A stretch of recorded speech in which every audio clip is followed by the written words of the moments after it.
多分追っ始めたんだろうな。夜になったもん。そして朝になったよ。また夜になった。え、朝から晩2日やっとるやん。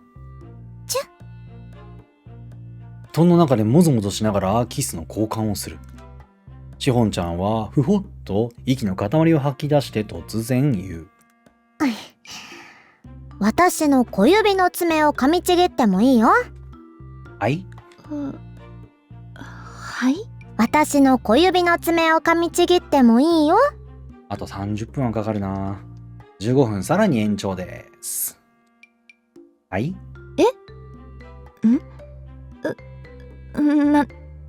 なんで？意味が全然わからないです。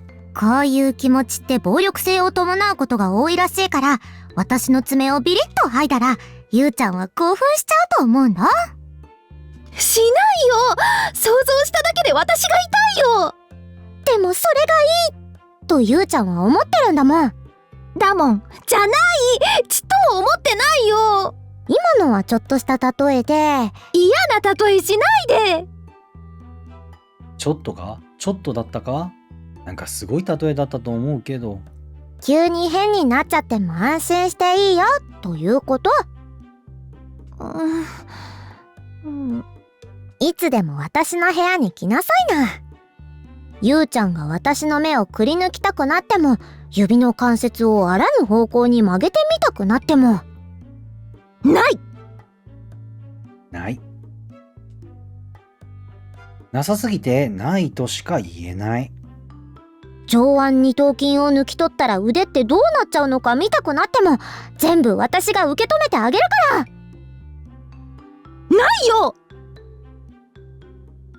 会った時の話だよ。会った時を想定できないよ。どういう思考の迷路にはまり込んだら上腕二頭筋を抜き取りたいなんて思うの？そうがあまりにもド変態です。ありえん。しほんちゃんはプンスと頬を膨らませて、ゆうちゃんの思考をトレースしただけだもん。全然できてない。私のことどんな女子だと思ってるの？時々人間の上腕三頭筋を抜き取りたくなる女子。二頭筋も三頭筋も抜き取りたくないよ。遠慮しなくていいのに。遠慮？とにかく私にしたいことあるなら何だってしていいよってこと。本当に何でも受け止めてあげるもん。私には人体を破壊したいなんて衝動はないんだけどな。だから例え話だってば。そのくらい過激な欲望があったとしても、私は受け入れるから心配しないでってこと。何でも受け入れる覚悟があるってことなのだろう。ありがとう、しほんちゃん。しほんちゃんはこの話はこれで終わりというように私から離れてため息をついた。あんまりそばにいるとイチャイチャしたくなってまともに話もできませんからね。もしかしてさっきの話もイチャイチャの範疇なんだ。当たり前でしょ。ゆうちゃんへの愛に酔ってなきゃあんなこと言えないよ。愛によって言うことがあれなのか。できることなら甘い言葉をささやいてほしいんだけどな。愛が重いです。で、ゆうちゃんは今日も一日中部屋から出ることなくチェスのソフトをいやらしくいじいじしていたの？いじいじはしていたけどいやらしくはない。嘘だ。だってこのソースコードは体が熱くなるなーとか思いながらカタカタ打ってるんでしょ？体が熱くなるコードなんかないよ。いや、あるかもしれないけど、しほんちゃんが言っている意味ではないよ。すごいキュンキュンってなっちゃうとか言いながらカタカタしてるに違いない。どういう偏見？しほんちゃんは牛の下腹部とか遺伝の研究してるんだから、そういうので変な気持ちになってるんじゃないの？ゆうちゃんって牛さんをそんな目で見てたの？見てるわけない。どっちかって言えばの話だよ。ごめん。牛さんとソースコードのどっちが熱くなるのか私にはわからないよ。深刻そうに言わないで。まるで私が変な人みたいじゃない。それはゆうちゃんの思考をトレースしただけのことだからね。まさか。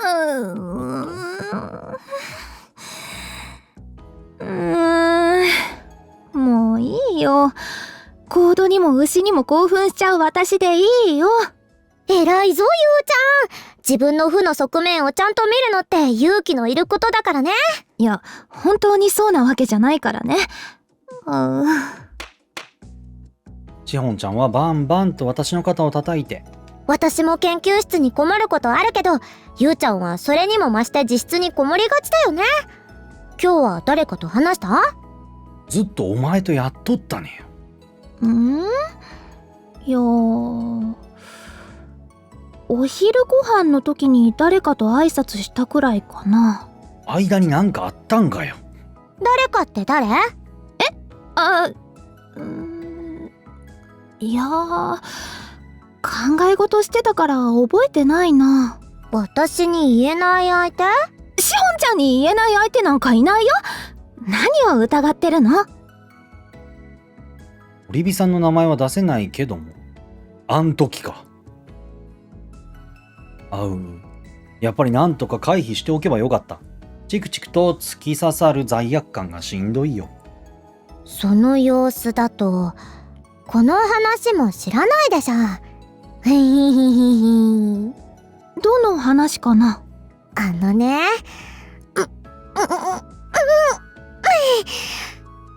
しほんちゃんは全身に力を込めて、月門島美香さんが殺されたんだって？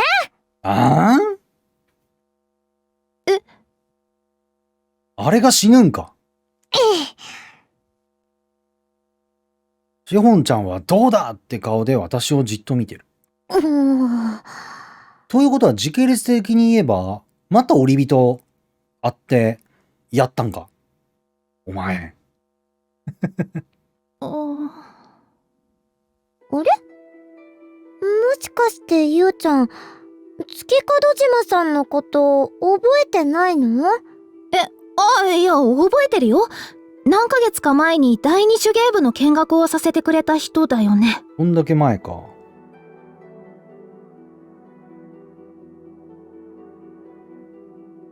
そう、第二手芸部の部長だよ。あれ？驚くと思ったんだけど、そうでもないんだね。驚いてはいるけどさ、反応に困る位置にいる人というか、友達ってわけでも知り合いってわけでもないけど、会った時のインパクトはあったからさ。別に責めてるわけじゃないんだから、そんなに真剣に悩まなくていいよ。そうだね。そっか。月門島さんは死んじゃったのか。でも、水菜を解き伏せられるほどの女が、そうか、殺されるんか。あれだけ結構、手だれな雰囲気はあったんやけどな。ゆかり相手で加点が前線はすると思うけどな。そもそもほら、逃げる選択肢をずっと考えとったねか。相手がナイフだったらまず逃げるわねって考えとったねか。どれくらいの人間が行かれるんか。気になる話をしたと思うんだけど、何だったかな。第二手芸部の部員はみんな卒業してしまったという話をしたのを覚えているけど、それじゃなくて、生徒たちが棚を針で削って描いた絵には異様な迫力があった。それと卒業する前にすると用途不明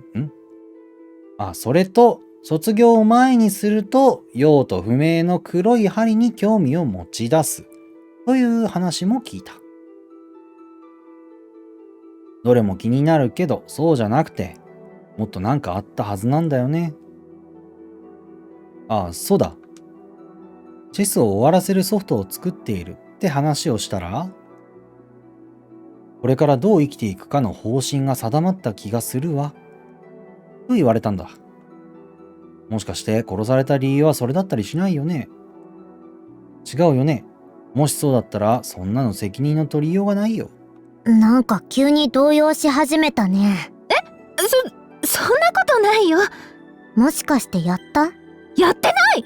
変なことを想像しないでよ、もう。ああ、もう、オリビさんと変なことしなきゃよかった。ものすごい後悔だよ。いつかバレたりしないかな。そうかな。変な目で見ないで。どうせ殺人鬼さんに殺されたんでしょ？当たり前の話だけど、殺人鬼さんが人を殺すのは珍しいことじゃない。この学園のモットーは、秩序を作れ、秩序を壊せ、天才はそこから生まれる、だ。秩序を作れの象徴が生徒会なら、壊せの象徴が殺人鬼だ。どうやってその割合を維持しているのかは謎だけど、学園に一人くらいの割合で殺人鬼が誕生する。そういえば、何をどうすれば殺人鬼ってみんなに認められるのか、私は知らないけど。殺人鬼は殺人が認められた存在なので、人を殺してもペナルティはない。普通の生徒が殺人をやったら強制的に次のカーネーションに飛ばされるとか、そういう罰を与えられるのにだ。今の殺人鬼って宇賀島ゆかりさんだったっけ？名前も知られとるんや。美しくて力が強そうな殺人鬼だ。体にビシッとメリハリがあって足が速そうな印象がある。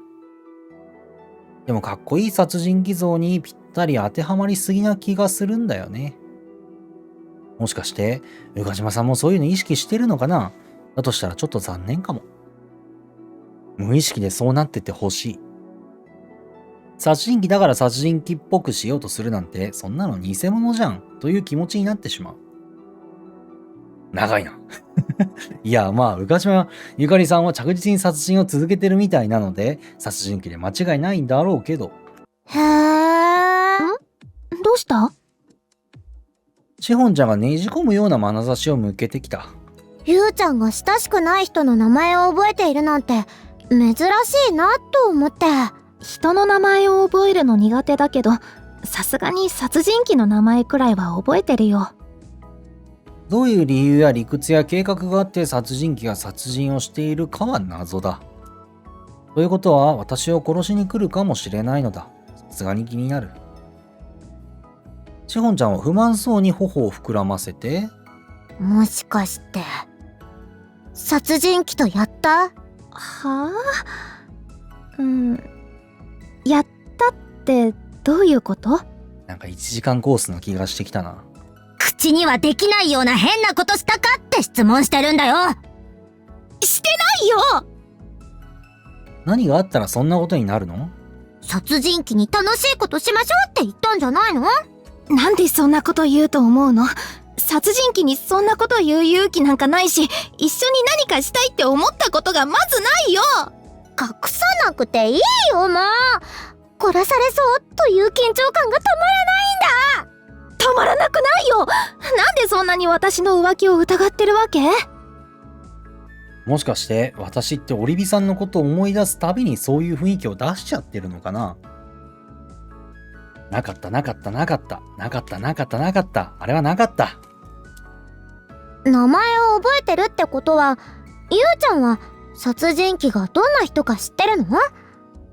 どんな人かは知らないし、話したこともないけど見たことはあるよ。背が高くて冷たい感じのするかっこいい女子だよね。ゆうちゃんはそういう女子が好み。私はバキッと強くしほんちゃんを睨みつけて、しほんちゃんです。何が？私の好みはしほんちゃんみたいな女の子らしい女の子です。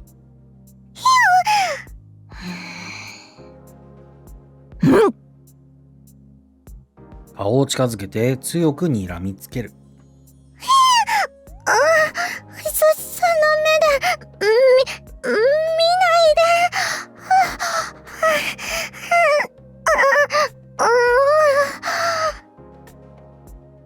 しほんちゃんは自分の胸を押さえて、ゆうちゃんの目でおかしくされそう。私がこういう目で見る相手はしほんちゃんだけです。ギン。変な気持ちになっちゃうよ。バキバキバキ。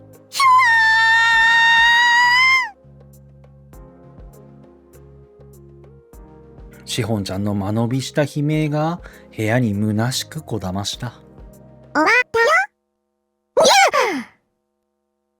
私としほんちゃんは同時に肩をビクンと上げた。何が終わったの？もしかして学園生活が私たち二人揃って卒業しちゃうとか？違う。卒業する前ってそんな声がするの？いや、知らんけど。知らんですか？チェスソフトがゲームを終わらせたら教えてくれるように設定してるんだ。試行時間をすごく長く設定して試してみてるんだよ。本当にチェス好きだよね。しほんちゃんは湿った目を細めて私を睨みつけ、私とチェス、どっほら、ちが好きなの？しほんちゃん。そんな目で、見ない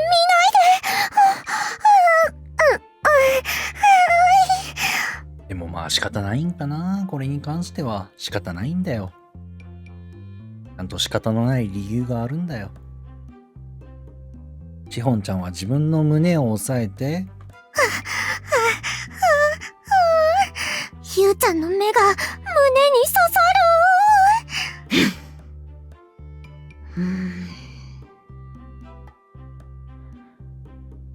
で、話の続きは？る。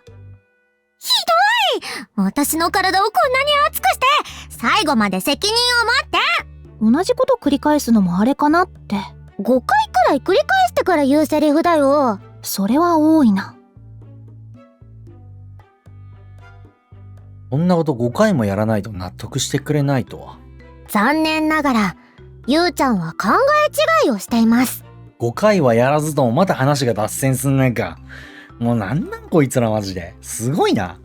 何が？っていうか何の話をしてたっけ？月門島さんが殺されたって話したよ。ああ、そうだった。じゃあ、殺人鬼が殺したんじゃないってこと？月門島さんを殺したのは、殺人鬼の宇賀島ゆかりさんじゃないみたいだよ。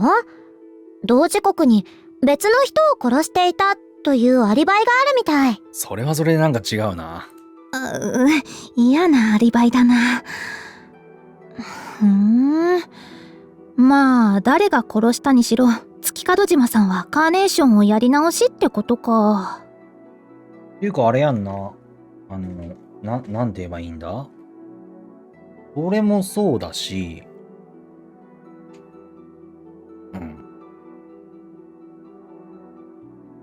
私たちは死んでも基本的にカーネーションの輪から逃れることはできない。事故や殺人で死んでしまっても、死体管理室の人たちが脳を予備の肉体に移植して再びカーネーション状態に戻す。脳に大きな損傷があったとしても、老化していくときに自然治癒してしまう。つまり、痛いとか怖いとか、そういう感情を除けば、死ぬことによる実害は、次の2点くらい。1、学年がずれてしまって人間関係がやり直しになる。2、研究や作品制作を中断させられてしまう。図書館にある小説では、殺人ってものすごく大変なように書かれているから、外の世界とここの世界の常識は少し違うんだと思う。どうも外の世界では死ぬとカーネーションせずにこの世から消滅するみたいなのだ。というかカーネーションシステム自体が外の世界にはないらしい。私たちを天才にするための機能がカーネーションであって、どうやらこれは一般的に使われているシステムではないようなのだ。死んだら終わりとか、外の世界はシステムの欠陥がひどいと思う。もっとも私たちが消滅しないからといって殺人が推奨されているわけではない。禁止はされてないけど、やるべきではないことだ。誰かを殴る人が異常者であるように、誰かを殺す人は異常者。それもかなりのだ。だから殺人鬼以外の殺人には強制カーネーションの罰が与えられたりする。宇賀島さんじゃないとしたら誰がやったの？もしかして新しい殺人鬼が生まれたとかないよね？学園に殺人鬼が一人もいないのは寂しいというか不自然。鹿がいるのに狼のいない森みたいだ。もしそうなったら私たちが一生懸命に鹿を狩らないと、あっという間に山が荒廃してしまうんじゃないかな。冬とか皮を食べて木を腐らせたりしちゃうし。それと一緒である程度の人数が殺人鬼に殺されて強制カーネーションで学園からいなくなってしまわないと人間関係から不臭が漂いそうだ。人間関係をリフレッシュするという役割が殺人鬼にあるんじゃないかと私は思ってるんだけど、2人もいるのはちょっとだ。手がつけられないというか混沌としすぎ。新しい殺人鬼が現れたのか違うのかは犯人がわからないんだから何とも言えないね。あ、そうなんだ。まだ犯人分かってないんだ。学園で犯罪が起こった時、ほとんどの場合すぐに犯人が誰かは分かってしまう。っていうか、月門島さんが殺されたのはどのくらい前？昨日だよ。それなのに犯人が分かってないのか。珍しいね。なんかそういうからくりがあるんかな。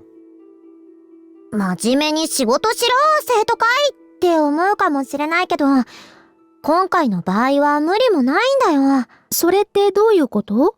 驚くよ。なんとキリッと決め顔を向けてきた。なんと月門島さんの死体には頭がないのでした。あらまあ。頭が？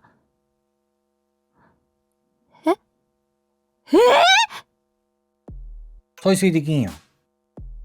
頭がないって頭がないってことだよね。頭が。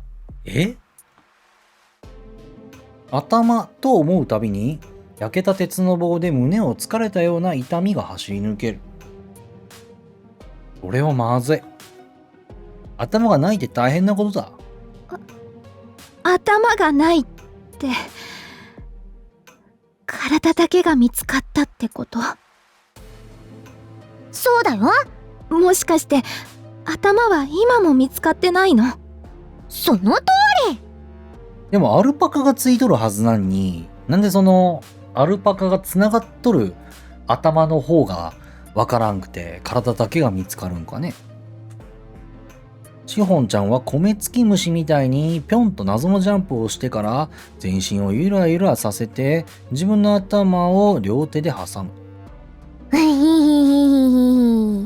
発見されたのは体だけで、頭部はどこかに持ち去られてしまったんだって。面白い話でしょ？全然面白くはないよ。びっくりだよ。大変な話だよ。それはいけない。そう、いけないことなんだよ。なんでそんな目をしてるの？それってかなり大変なことじゃない。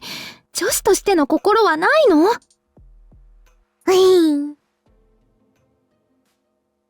とっても寒い日の朝、凍った大気中の水蒸気が日の光を受けてキラキラと輝いていることがある。ダイヤモンドダストという現象だ。シホンちゃんのお目目がダイヤモンドダストくらいキラキラしてる。こんなことを嬉しそうに話すなんてどうかしてるよ。誰かが月門島さんの頭部をどこかに隠しちゃったみたい。うわー、ダメだよそれは。頭を切断して隠すだなんて、それは学園で最大のタブー。腐りやすい夏場でも40時間以内なら脳は復旧可能らしい。今は冬だから50時間は持つかもしれないけど。とにかく体から切り離した頭を40時間以上放置するのはこの学園で最大で最強の犯罪。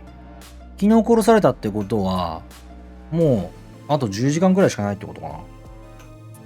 というより絶対にあってはならないことだ。体のどこを失ったって修復可能だけど、頭だけは絶対の絶対にダメ。完全に腐ってしまったら体に戻して溶化させても脳は正常な状態に戻らないのだ。それって、見つからなかったらどうなっちゃうの？私は学園の運営に関わったことないからわかんないけど、普通に考えれば予備隊の脳を発達させて体を一から作り直すってことになるんじゃない？予備体と呼ばれる脳を発達させていない体が保存されている。今の体が致命的な損傷を負った時はそこに脳を移植するのだ。この予備体とか予備の吸ったもんだってどこで作ってどこで用意しとんやろうね。一からってことは、脳もってことだよね。そうなるよね。というか、腐っちゃったらどうしようもないんだから、カーネーションを最初からやり直すしかないんじゃない？最初から。他人事なのに心の底から絶望的な気分になってしまう。当たり前のことを言ってるかもしれないけどさ、それって今までやってきたカーネーションが全部無駄になるってことだよね。そうだよね。ちょっと信じられない状態だよね。溶化しても脳の配線は元に戻らずに刺激を受けた状態が保持される。だからカーネーションを繰り返すうちに脳のいろいろな神経が鍛えられて私たちは天才になるのだ。私たちは天才になるまで卒業できないのに。なるほど。今までやってきたことを最初からやり直さなきゃいけないなんて気が遠くなるよ。頭部を隠すなんてひどすぎるんじゃないかな。だよね。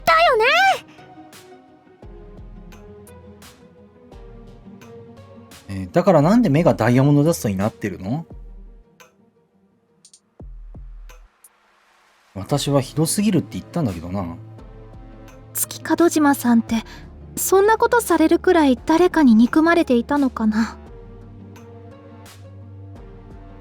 もしかしたら憎悪じゃなくて愛情かもよ。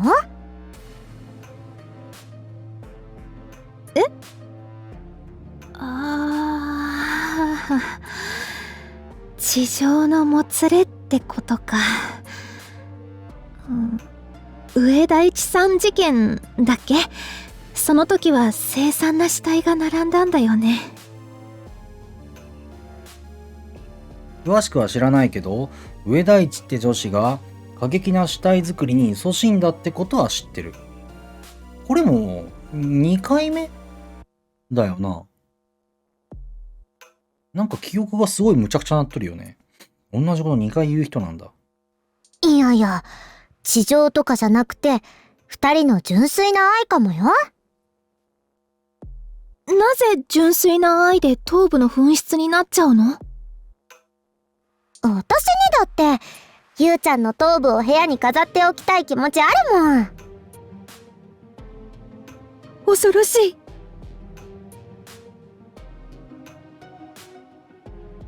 そうとしか言いようがない。いやいや、気持ちがあるだけで本当にしたりしないよ。そうだろうけど怖いってば。愛が重すぎます。ゆうちゃんはそういうこと考えない？今聞くまでそういう愛の形を知らなかったから考えるきっかけもなかったよ。もう知っちゃったね。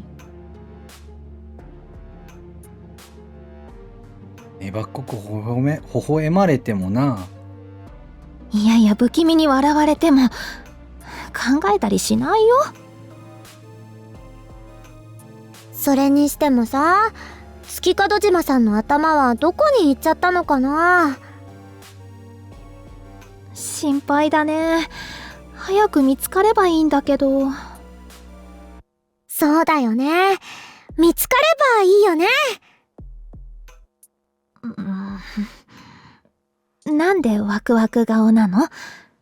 なんか月門島さんの話を始めてからしほんちゃん様子が変だよ。そりゃゆうちゃんに色目を使ってた女が消えてくれたからな。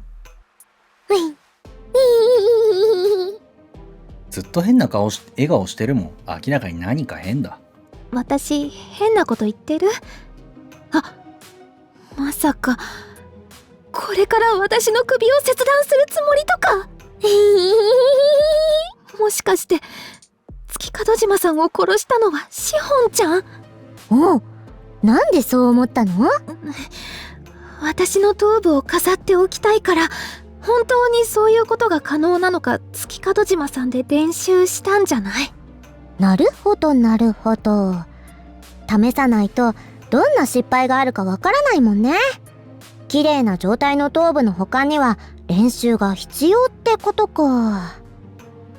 こんな決意をするほど愛が重いんだったら逃げようはないだろう。だったら抵抗せずに素直に首を差し出そう。まあでもそんなことはただの猟奇趣味であって愛でも何でもないと思うけどな。残念ながらその推理は間違いだけどその発想力、やっぱり私の目に狂いはなかったよ。ゆうちゃんは名探偵して。あん？ゆうちゃんは名探偵をするの。は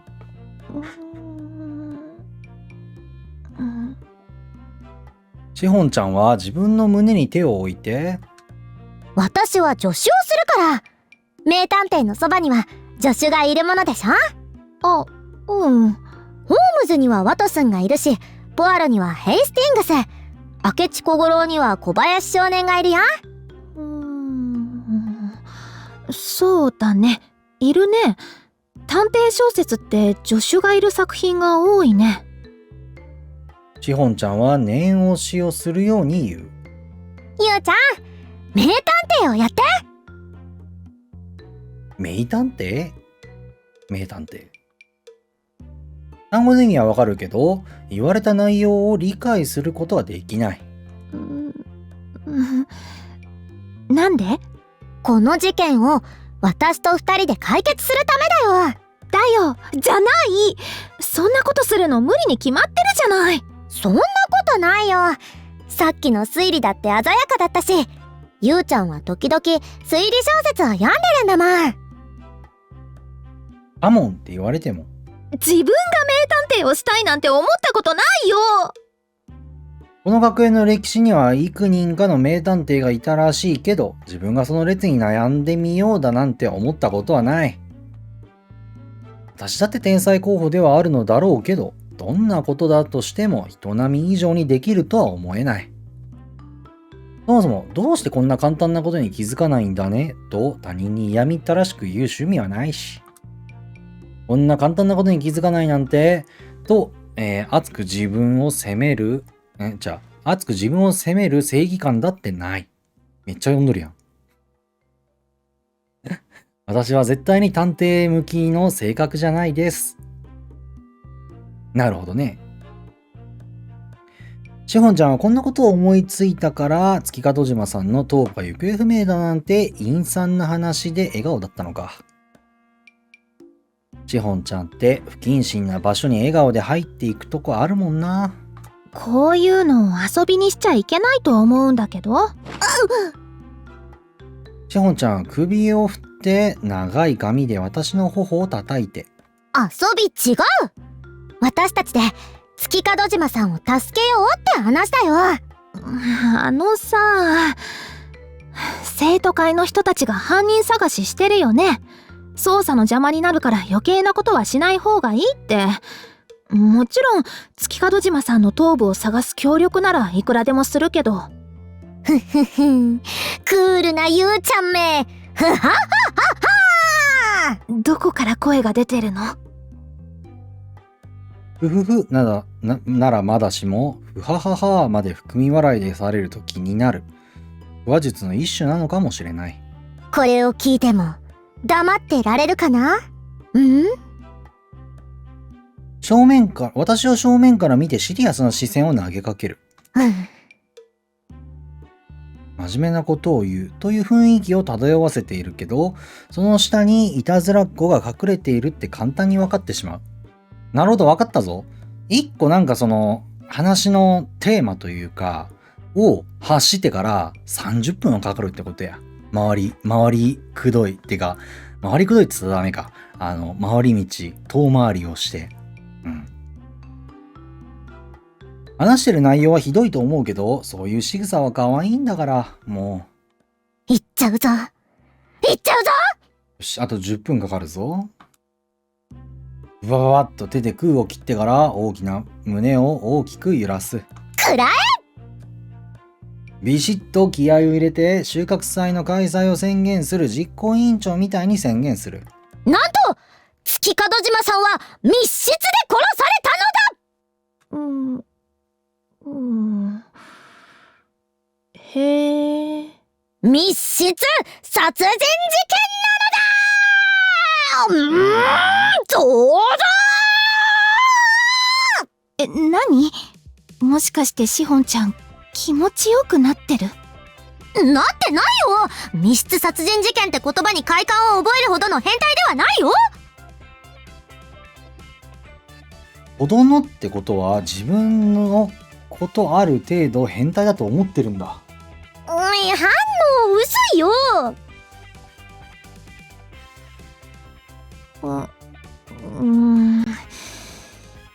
いや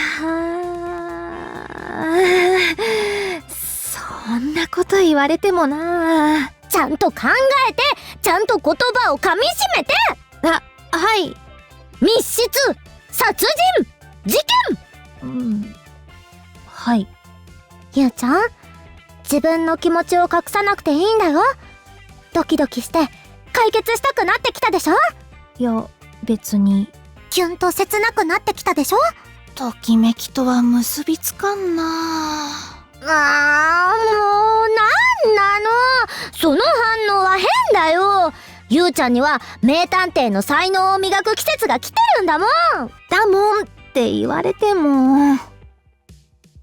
脳を鍛えるためにこの学園にいるんだから、いろんなことをして脳のいろんな部分を鍛えないといけないんだろうなとは思う。だけどやっぱり名探偵はな、私なんかがしていいことじゃないと思うな。しよう！しないよ。しほんちゃんはプンスコーと両手を上げて振り回し、もうゆうちゃんなんかパソコンに向かってカチカチしてチェスの最前提を探し続けてればいいんだ。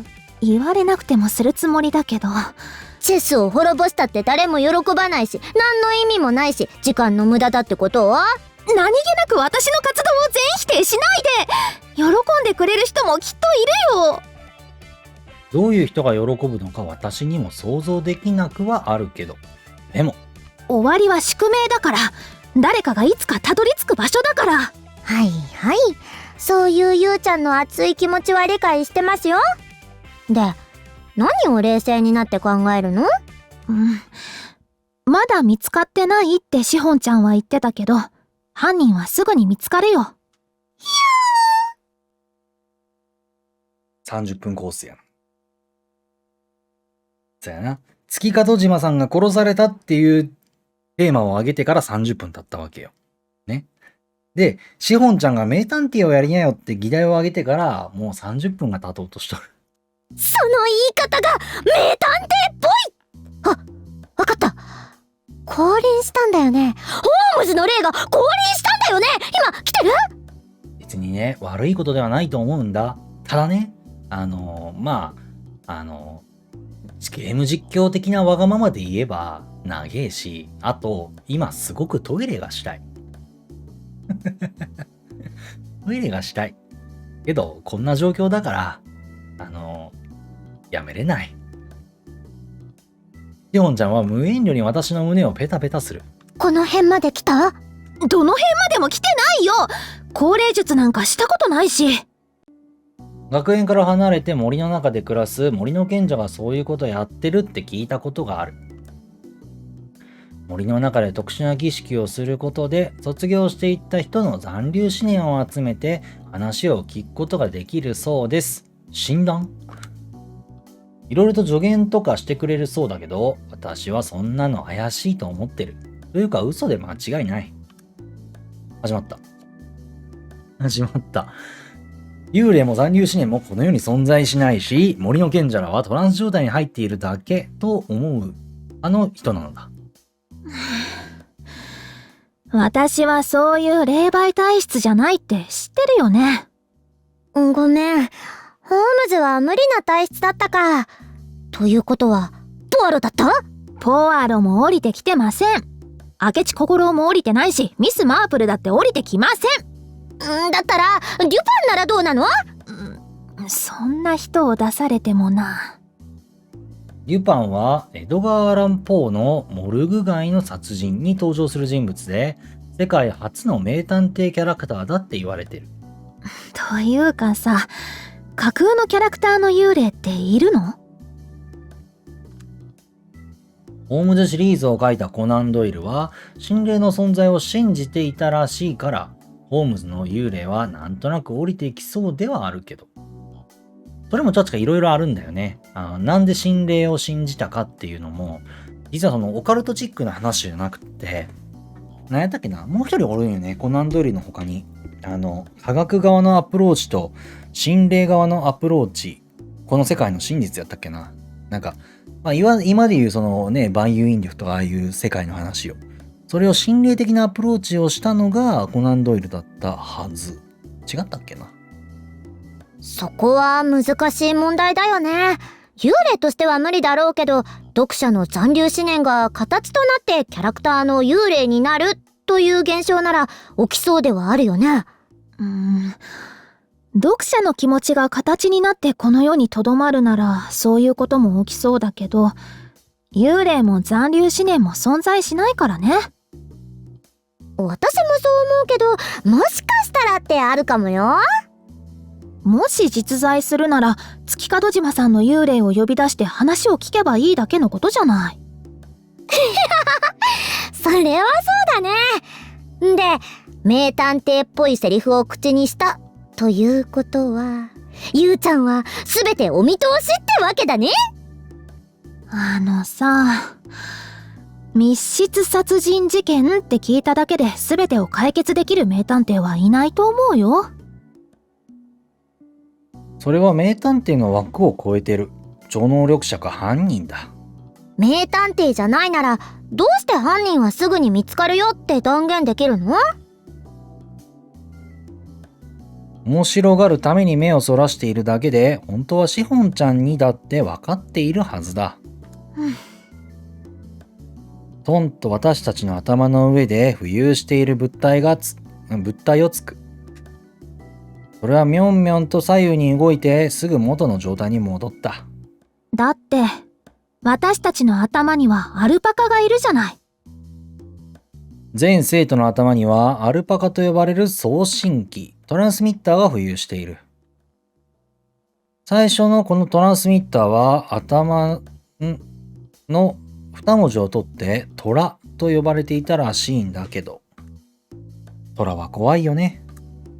ということからいつの間にかアルパカと呼ばれるようになってしまったらしい。トラもアルパカも本でしか知らないけど、確かにアルパカの方が可愛さは上だから文句をつけるつもりはないです。浮遊型送信機のアルパカはどれだけ乱暴に扱っても絶対に私たちの頭から離れない。やっぱそうやろ？俺の方がよほど名探偵だな。ここまで来るのに多分30分40分かかったよな。すごいな。掴んで投げようとしたり、強い力で離そうとしたら自分の首が痛くなってしまう。でも死んどるんやからな。見えない何かでアルパカと、地震だ。アルパカと頭部は、強く結びつけられているらしいのだ。で、その力が何なのかは誰もよく分かってないみたい。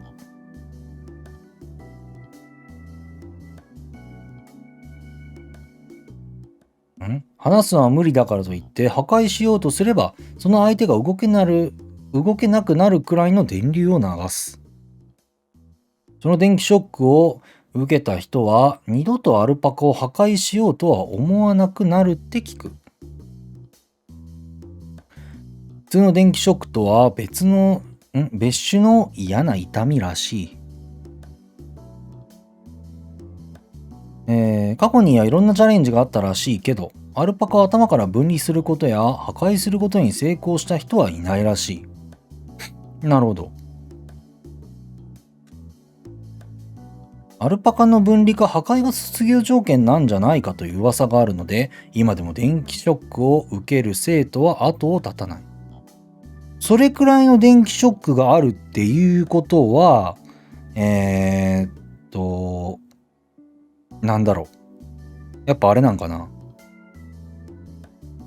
それこそ月門島に関しては、そんな殺人鬼にパパッとやられるような状態ではないわけやろ？能力的に。けど、それがいとも簡単に殺されたっていうことは、アルパカの電気ショック、例えば、そうだな、夕日のアルパカに対して、シホンが攻撃したら、多分、夕日の、夕日の体に電気ショック走るよね。それを利用した、ものだったりもするのかしら。で、気絶したところに、首切断して、ね、気絶したところに首切断して、で、死んでしまったら首が痛かろうが、それこそ首に痛みがあるんだったら、切り離してしまえば体とは分離されるってことになるから。シホンちゃんは頭に手をやり、子犬に触れるみたいに優しくサワサワして。これがいるから何なの？アルパカがいるから私たちの居場所はすぐにわかるってことじゃない。それと同じで犯人の居場所もすぐわかるよ。生徒会や救護班の人たちはアルパカから発信された電波をキャッチする受信機を持っていて、それで私たちがどこにいるのかを把握しているはずだ。最初の子もそうだったね。一番最初に月門島にだった。宇賀島さんに殺された人。針の女の子がそうだったよね。把握していると言っても常に監視しているわけじゃないだろうとは思うけど。生徒会や救護班の内部事情に詳しくないので、はっきりとしたことはわかんないけど、そんな暇なことしたってあまり意味はないと思う。誰かが何かの事故に巻き込まれて動けなくなった時とか、突然の病気で動けなくなった時にアルパカの電波を頼りに救護班の人たちが助けに行くのだ。でもさ、死んじゃったらアルパカは電波を発しなくなっちゃうんだよね。だからこそ今も頭がどこにあるのかわかんないんだしさ。あ、そうなんだ。シホンちゃんの言う通り、死ぬとアルパカは動かなくなると言われている。なぜならアルパカは私たちの血液を分解してエネルギーを得ているからだ。はあ。飯食わんと多分大変ことになるべ。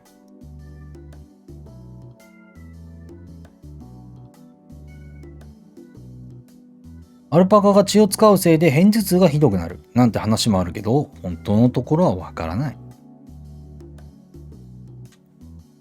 だってアルパカがない状態を覚えている女の子なんかいないもん。アルパカが電波を発しなくなったとしても、死んだら動けないんだから電波が途絶えたところに死体があるよね。それなのに頭部は見つかってないんだよ。だからそれは、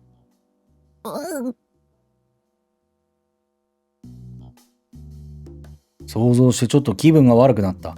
シホンちゃんはこんな話をどうして楽しそうにできるんだろう。犯人が頭部を切り落として持ち去ったからだよね。だから犯人の特定は簡単だよ。どうして？誰が持ち去ったかなんてわかんないんじゃない？で一緒に行動しとった人間を最後に調べれるログがあるみたいな、そういう話。わかるよ。頭を切り落として運ばないといけないんだもん。月門島さんの電波が消えた場所に同じ時間に接近した人が犯人で決まりだよ。犯人がトリックを使っていたらどうするの？トリックってミステリー小説じゃないんだからさ。離れた場所から頭部を切断して動かすなんて無理。もしできたとしても頭部の近くにいる人が犯人に決まってる。どうして？頭部をボールみたいに転がして移動させるとか、そんなの無理だよ。休憩じゃないんだから、必ず壁にぶつかってストップしちゃうよ。ああ、そうかも。それ以前に蹴ったり投げたりしたって長距離移動させたりするなんて無理だし、トリックを使ったとしても離れた場所から頭を動かす動力源が絶対に必要だと思うんだ。うんうん。何かの装置を設置しないといけないんだから、その付近で何かやってた人を特定すればいいだけのことだよね。でもさ、月門島さんの頭部を運ぶための小さな機械を何日もかけて怪しまれないように組み立てるとか、そういうことがあったかもだよ。確かにそれはあるかもしれない。台車に頭部を乗せて遠くから紐で引っ張って動かすとかできるかもしれない。そうなったとしても、やっぱ電波で場所は分かっとるわけだから、その月門島の電波を途切れた時に、その近くにおった人間を片っ端からね、順番に話しかけてばいい、話聞けばいいだけの話やから。だよね。でも、そんなことしたら目撃者が出ると思うんだよね。奇跡的に目撃されなかったとしても、そんな雑なことをわざわざしないと思うんだ。じゃあ、ゆうちゃんはどう思うの？まだ月門島さんの頭部が見つかってないってことは、犯人が頭部を抱えて森に向かって走って逃げたとかじゃないかな。だとしても、そしたら森に、この時間帯に学園にいない人間ってのが怪しまれるってことに手がかりにはなるわけか。どうしてそう思ったの？それなら単純に時間と脚力の勝負だから、生徒会の人がまだ追いついてないから月門島さんの頭部が見つかってないってことじゃない？それだと犯人が誰かはわかるよね。犯人はわかってるけど、頭部が見つかるまで発表できない事情があるんじゃないかな。多分、これかこれのありゅうで間違いないんじゃないかな。基本的な部分は合っている気がする。ちほんちゃんはぴょんと小さくジャンプして。ほら、推理するのって楽しいでしょ？やっぱり名探偵をやってみようよ。しほんちゃん、謙遜とかじゃなくて、このくらいのことは誰にだって思いつくよ。おだててるんだもん。おだてなくていいよ。おだてたいよ。ゆうちゃんは名探偵に向いてると思うんだけどな。とにかく、犯人も頭部も見つかるのは時間の問題だと思うよ。寝て起きた頃には全部終わってるんじゃない？正直に言うと、そうだったらいいなという願望だけど、だって頭部を本気で隠すなんて怖すぎるもん。殺人鬼以外の本物の本気の人殺しが学園にいるなんて信じたくない。もしかしたら月門島さんが殺された理由が私にあるのかもしれないって考えたら余計にそうだ。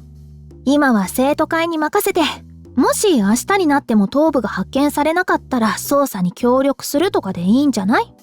その時は名探偵をする覚悟だと。だからしませんってば。棒を持って藪をつついたり、森の奥にある崖の下を探したりとかするのを手伝うってこと。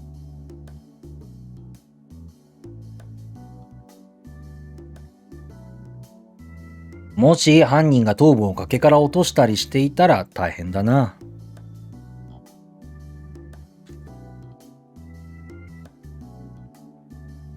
雪が降り積もってるから犯人の協力なしに見つけるのはほぼ不可能だ。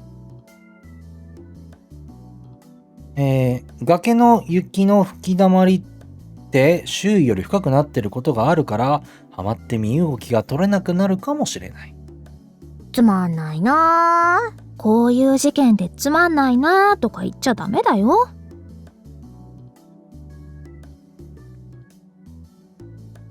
それにだ。しほんちゃんには言わないけど、最悪の事態を私は思いついてしまったのだ。月門島さんは私の話に感銘を受けていた。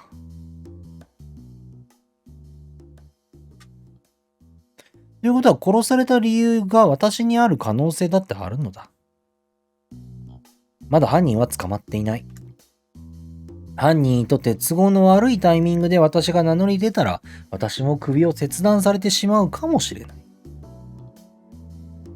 私はそんな風に殺されたくないし、しほんちゃんと離れたくない。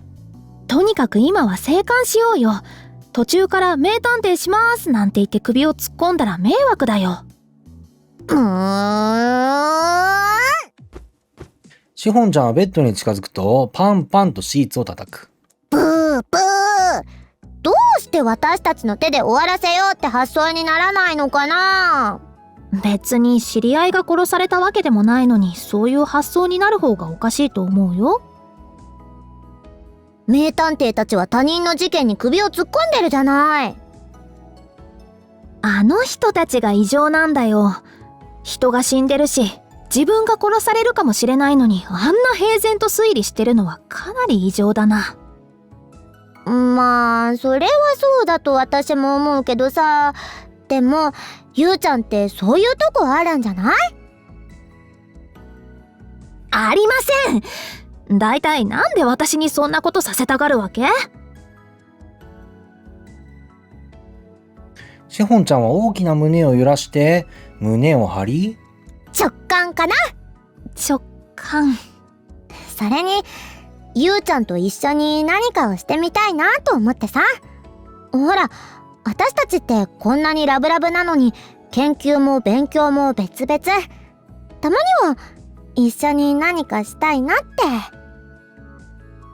言われてみればそうだけど、でもだからって名探偵はないと思うな。そうかな。あう。そんなにしょんぼりした顔をしなくても。生徒会で解決できないって判断が出たら、生徒会から全生徒に犯人探しに協力するようにって命令が出るよ。それが出てないってことは、今は生徒会は自分たちで解決できるって考えてるってことだ。じゃあそれが出たら名探偵する？まあしほんちゃんとダブル名探偵ならいいよ。結局なし崩しでやっちゃうんだな。ダブルか。私はゆうちゃんの命令で動きたいんだけどな。私には名探偵として命令できるほどの知能はありません。やるならダブルで。不満だけどわかった。必ずだよ。その時は名探偵を絶対にやろうね。わかりました。その時はね。じゃあ今日は一緒に寝ます。よしほんちゃんは再び私をベッドに押し倒してゴシゴシと体をこすりつける。名探偵に乗り気じゃなかったことへの罰として一晩中私の体温に悩まされるがいい。それって罰になるのかな。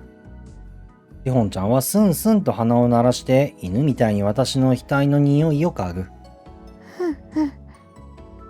一緒に寝るの嬉しい？嬉しいの私だけじゃないよね。しほんちゃんは恥ずかしそうにささやく。急にそういうことするのってずるいと思います。嬉しいに決まってるじゃない。どういうとこが嬉しいのかちゃんと言って。それはしほんちゃんと大体一緒だと思うな。私に預けずに自分の気持ちをちゃんと言って。なんで急に激しくなってるの？好きな人と一緒に寝るのって安心するから。しほんちゃんは柔らかくて温かくて気持ちいいし、隣にいてくれるとほっとするよ。ひゃーん。しほんちゃんは自分の胸を押さえて、狭いベッドを右へ左へ大げさにゴロゴロと転げ回る。なに？どうしたの？そういうこと平然と言っちゃうゆうちゃんにキュンキュンする。呼吸を荒くして私をじっと見つめ、